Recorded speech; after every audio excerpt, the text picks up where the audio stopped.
Hello everyone, আমি মালা আবার একটা নতুন ব্লগ নিয়ে আপনাদের কাছে হাজির হলাম। 24 ডিসেম্বর আপনাদেরকে ভিডিওটা দেওয়া হয়নি। সেদিনকে আমার মেয়ের স্কুল ক্লোজ হলো, মানে শীতের ছুটি পড়লো। সেদিনকে কিন্তু মেয়েকে সান্তা সেজে যেতে হয়েছিল। শুধু মেয়েকে না, সবাইকে সান্তা সাজতে হয়েছিল। তো মেয়েকে স্কুলে ছেড়ে দিয়ে এসে বাড়িতে এখানে এই যে ডিম টোস্ট আর আমি খাচ্ছি ব্রেড টোস্ট, ব্যাস এইসব খেয়েই লেগে পড়লাম যে যার মতো কাজে। এখানে দেখুন, কাজ করতে করতে ডিম টোস্ট গেছে পুড়ে। আর এই যে এই ডিম টোস্ট বানিয়ে দিচ্ছি সবাইকে, আমি বাটার টোস্ট যখন খাচ্ছি। আমাদের এদিকে দেখুন, মাদার ইন্ডিয়া ডিম টোস্ট খেতে খেতে আবার পেপারটাও দেখে নিচ্ছে। আজকে দেখছে পেপারে মাদার ইন্ডিয়া ডিম টোস্ট খানে মে কিতনে আদমি ঘায়াল হয়ে গয়া। এর জন্য আমার মা প্রতিদিনই পেপারটা এমনভাবে পড়ে যেন সব মুখস্থ করে ফেলবে, এক্ষুনি তার এক্সাম নেওয়া হবে। আর এখানে আমি একটা ভিডিও করেছিলাম, সেটা এখনও ছাড়া হয়নি। আমি ডিম টোস্ট আর বাটার টোস্ট নিয়ে কি যেন একটা বকবক করে বলছিলাম, সেটা আপনাদেরকে পরে দেখাবো।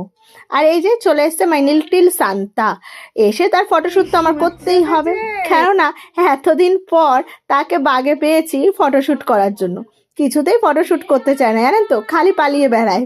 আর এই সান্তা সাজিয়ে ফটোশ্যুট না করলে কি হয়। আর এখানে লজেন্স কিনেছে বাড়িতে এসে, মানে ললিপপ কিনেছে, সেটা তার বাবাকে দেবে, আমার মাকে দেবে, আবার পুটির মাকে দেবে। তাই এইসব করে ঠোরে বাড়িতে ঢুকে খেয়ে দিয়ে একটা ঘুম লাগিয়েছি। সন্ধ্যাবেলা উঠে আমার সান্তা বসেছে দেখুন চিপসগুলো নিয়ে রান্না করতে, আর আমিও ওইদিকে রান্নার কাছে ব্যস্ত। তার একটা ছোট্ট এখানে ভিডিও করেছিলাম যে কি রান্না করছে। আর এখানে কিনা আজকে এসছে টুসি দিদি, তা টুসি দিদির সাথে বসে বসে গল্প করছিলাম আমি, আর মেয়ের এই কীর্তি দেখছিলাম। তারপরে চা ঠা খেয়ে বোন চলে যাওয়ার পর কাজ সেরে ব্যাস পুষ্পা টুটা ছেড়ে দিলাম। পুষ্পা টুটা দেখতে দেখতে মেয়েকে এদিকে খাইয়ে নিলাম আর ঘরের সব কাজ সেরে নিলাম। আর তারপরে রাত্রিবেলা মেয়ের সাথে আমি আর ওর বাবা টুকি টুকি খেলতে শুরু করে দিলাম। এইভাবে কিন্তু আমাদের 24 ডিসেম্বরটা কেটেছে।